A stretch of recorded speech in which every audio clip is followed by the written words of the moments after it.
JBN, we keep you informed. I am Michelle Jones, and in the news, DPP rules cop to be charged for infant death in car. The Jamaica Constabulary Force should charge a St. Elizabeth police sergeant whose 12-month-old daughter died after being locked in his car. The Director of Public Prosecutions, DPP, has recommended.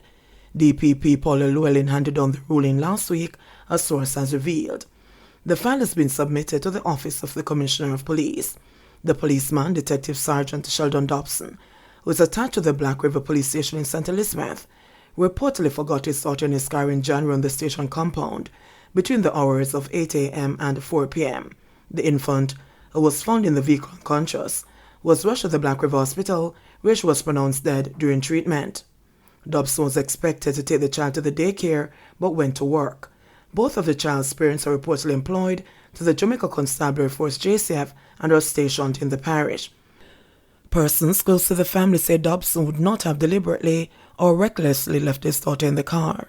He is too much of a good father to do that, said a family friend. During the family's ordeal, members of the community said that it would have been the child's third day at daycare. Her grandmother, who would have been taking care of her under normal circumstances, had fallen ill, causing the parents of the child enrolled in daycare. I know people are going to say she's a child, and how could he forget? But sometimes if your phone is in your hands and you're looking for it, said a family friend. Man found dead at Sizzler's Judgment Yard in Augustown. A man said to be a bodyguard of iconic reggae act Sizzler Kalanji was shot dead in Judgment Yard in Augustown, St. Andrew on Sunday night. Up to Monday afternoon, the man, who is said to be an artist who goes by the stage name Culture, was not officially identified.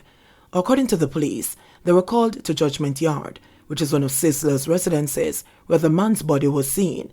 It was later removed from the area and taken to the morgue. The St. Andrews Central Police say they are unable to confirm if the man was a bodyguard of Sizzler. At least 11 spent shells were found at the scene of the shooting, the police said. The police said several efforts to contact Sizzler, who was not at Judgment Yard, have not borne any fruit as his number rings without answer. 28 remaining one-done accused have case to answer, judge rules. The 28 remaining accused in the one-done gang trial have a case to answer, based on a ruling by Chief Justice Brian Sykes on Monday morning. The ruling by the Chief Justice makes it so that the 28, who were all charged with membership of a criminal organization, will remain before the court, even though a number of other counts on the indictment against them had failed. So far, 4 defendants of the original 33 accused, who had been standing trial since last September, were freed by the judge last month, following an admission by the Crown that the evidence held was insufficient. A 5th defendant also walked following a no-case submission by his attorney, leaving the 28 to face the music. Initially, there were 25 counts on the indictment, but the Crown abandoned 6 of the matters. The judge this morning also ruled that reputed gang leader Andre Blackman Bryan and some of the defendants have a case to answer in relation to 5 of the 10 murders that they were accused of committing. The 5 homicides include 2 double murders, one of which involved arson. In relation to the other 5 murders, the Crown abandoned 3 of the cases, and the judge this morning upheld no-case submissions for the other 2 matters. At the same time, the judge, in delivering his ruling on the no-case submissions made by defense attorneys, found that the Crown had not presented sufficient evidence to ground 6 of the counts on the reduced 19-count indictment. As a result, a formal not guilty ruling was handed down against some of the defendants who were indicted in those matters. The counts that were dismissed include the case of the murder of a bus driver, the killing of a man called Ice, and the murder of a man at a hardware, all in Spanish Town, St. Catherine. An illegal possession of firearm and ammunition charge against 2 defendants with respect to the seizure of one of 2 illegal weapons, which police had collected from the alleged gang, was also dismissed. Meanwhile, the prosecution's case against alleged top lieutenant in the gang, Jason Brown, otherwise known as City Post or Lucifer, which had last Wednesday looked decidedly shaky, after Chief Justice Sykes challenged the absence of independent evidence to ground the evidence presented against him, is after all standing. The trial judge said Brown, who is named on count 2 of the indictment, which charges all the 28 remaining accused with the membership of a criminal organization, has a case to answer. Brown, who was the last accused to be pointed out in the trial based on the fact that the 2 main witnesses said that they have never seen him in person but had spoken to him via telephone, has been behind bars since 2012. However, in recordings of telephone conversations between the alleged gangsters, played into the records of the court earlier during the trial, a voice supposedly belonging to Brown was heard describing how he used his self-assigned moniker Lucifer to extort residents of St. Catherine and drove fear into their hearts. The trial has been adjourned until Wednesday, when defense lawyers will continue to present their cases. 2 killed in St. James crash. 2 people were killed in a motor vehicle crash along the Rosehall Main Road in St. James early this morning. They have been identified as 23-year-old Roger Grant of Winwood Road in Kingston and 24-year-old Daniel Bowen of Catherine Hall in Montego Bay in the parish. The police report that about 12:15 a.m., both victims were traveling in a white Toyota Voxy bus from the direction of Falmouth towards Montego Bay. On reaching a section of the roadway, Bowen, who was reportedly behind the steering wheel, lost control of the vehicle and slammed into the back of a Toyota Aximotor car that was in front of him. The drivers of both vehicles lost control, resulting in the motor car exiting the dual carriageway and the Voxy bus crashing into a huge tree.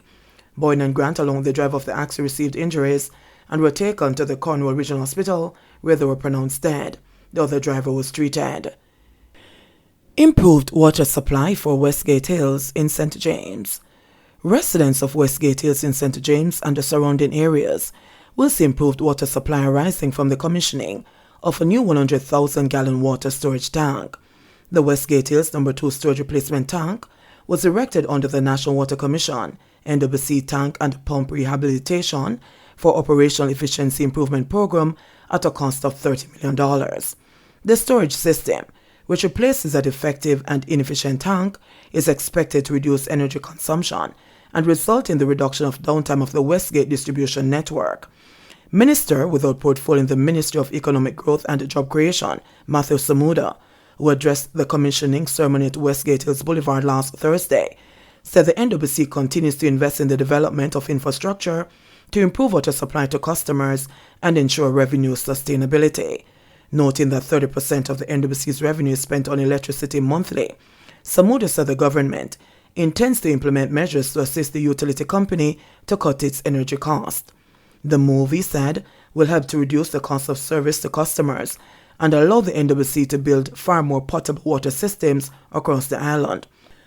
The truth is, your water supply is directly impacted by the cost, regularity and stability of energy supply, and that is something that I hope will mark my tenure. We are taking a serious look at our energy usage or energy sourcing, and we'll be doing what we need to do to regulate costs to improve efficiency and to ensure that we're able to pass on both consistent or increased supply and indeed avoid price increases, he noted. For his part, Vice President of Operations at the NWC, Kevin Carr, urged residents to be responsible in their water usage and to pay their bills on time and in full. The tank component of the Tank and Pump Rehabilitation for Operational Efficiency Improvement Program incorporates the refurbishing and recommissioning of more than 30 existing potable water storage tanks. This includes re-engineering the associated service network to effect a reduction in physical losses and energy consumption.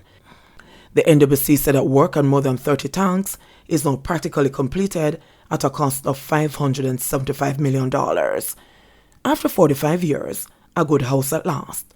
Brenda Grant was elated as she accepted the keys to a new 3-bedroom house from Prime Minister Andrew Holness last Friday. I give you thanks to this house. I don't have anything to put in it yet, but by the grace of God, I'm going to, said Grant, who disclosed that she had been living in substandard conditions for 47 years.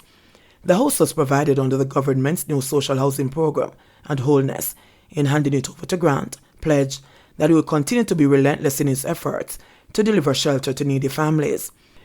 He said that since last year, 73 units have been handed over under the program, and is expecting that figure to swell to about 100 by August. It is my commitment, and by now you realize that when I make a commitment to something, I'm going to do my best. I'm going to put my all in it. I don't go halfway, and so I'm committed to ensuring that we give proper shelter to all Jamaicans, Holness declared. Already we have built 73 such units between this year and last year, the bulk of them being this year. We have improved the process and the system, so now we'll be able to deliver at least 1 or 2 houses every week, if not more. So you're going to be tired for seeing me face in handing over houses, the Prime Minister said. People who may be watching us on news or on social media will also be saying, wait, this man's serious. Because for the past 4 or 5 months, every Friday, Whilst he's in Jamaica, he's out in some parts of the country handing over a housing solution or two, and sometimes three. And yes, we are serious about providing these housing solutions, he added. Holness also committed to addressing the needs of the roughly 10,000 households across Jamaica that data suggests are in need of the intervention.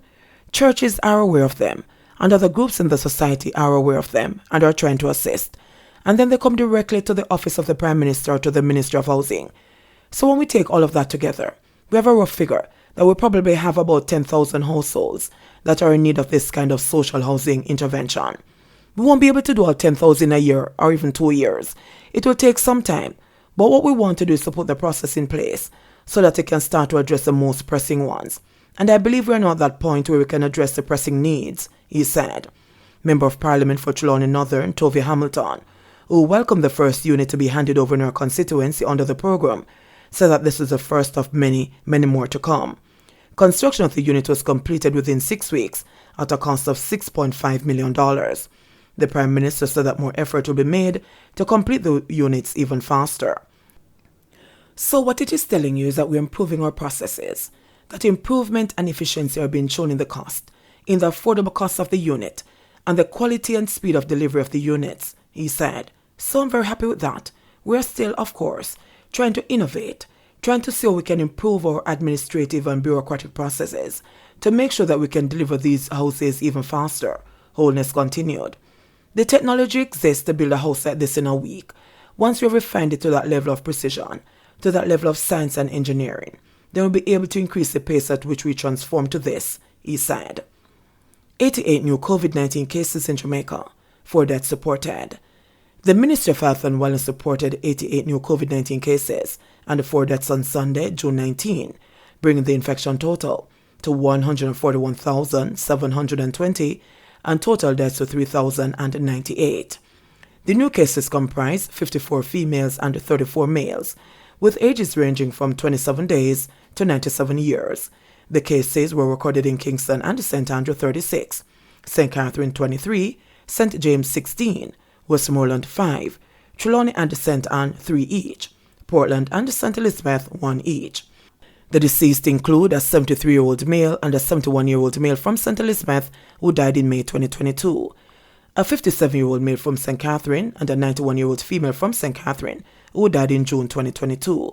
There were 168 recoveries in the last 24 hours, bringing the total to 89,916. Currently, 133 people are hospitalized, 37 of whom are moderately ill, 14 severely ill, and 4 critically ill. Jamaica's positivity rate for the latest round of testing is 16.6%. JBN, we keep you informed. Please remember to subscribe, like, share, leave us a comment, and click the notification bell to receive our daily news items.